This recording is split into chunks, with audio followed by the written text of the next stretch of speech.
talking about Passion Week and the events that led Jesus to the cross. And we want to talk about how to incorporate that as a part of our family discipleship. So we're going to talk about Thursday. What happened?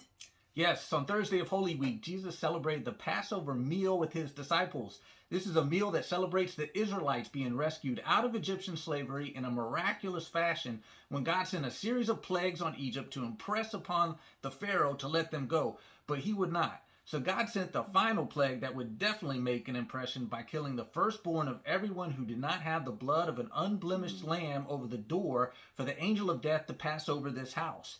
The Israelites celebrated this Passover meal every year to commemorate this. On this night, Jesus modified the meal so that when the bread was passed around, Jesus said, "This is my body broken for you." And when the cup was passed around, Jesus said, "This is my blood spilled for you." Every time you take this Passover meal, not only remember being rescued out of slavery from Egypt, but now remember how my sacrifice rescued you out of bondage from sin. During this meal, probably before or early on in the meal celebration, Jesus washed his disciples' feet. This probably happened because the seating of the Passover meal had a pecking order, where you were seated based on how close or important you were to the guest of honor, and the disciples had a discussion about who was the greatest. Jesus then took a bucket of water and went around and washed all the disciples' feet, including the feet of Judas, in order to illustrate the heart of God serving one another. Jesus talked about how he would be leaving them, but he would send the Holy Spirit to indwell believers to give them power and wisdom and to expect trials to come.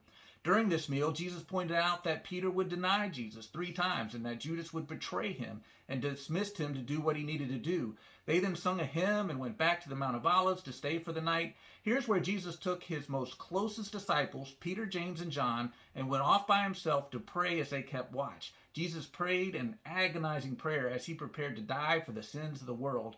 The disciples slept as an angel ministered to Jesus. It was then that a mob came to arrest Jesus. Peter tried to defend Jesus and cut off a soldier's ear, but Jesus stopped this and healed the soldier's ear. The disciples escaped as Jesus was arrested for his illegal trial to occur in secret very early on Friday morning. Join us as we continue down the events of Passion Week and what led Jesus to the cross. You can also check out our podcast on communion and how we can incorporate that in our family discipleship.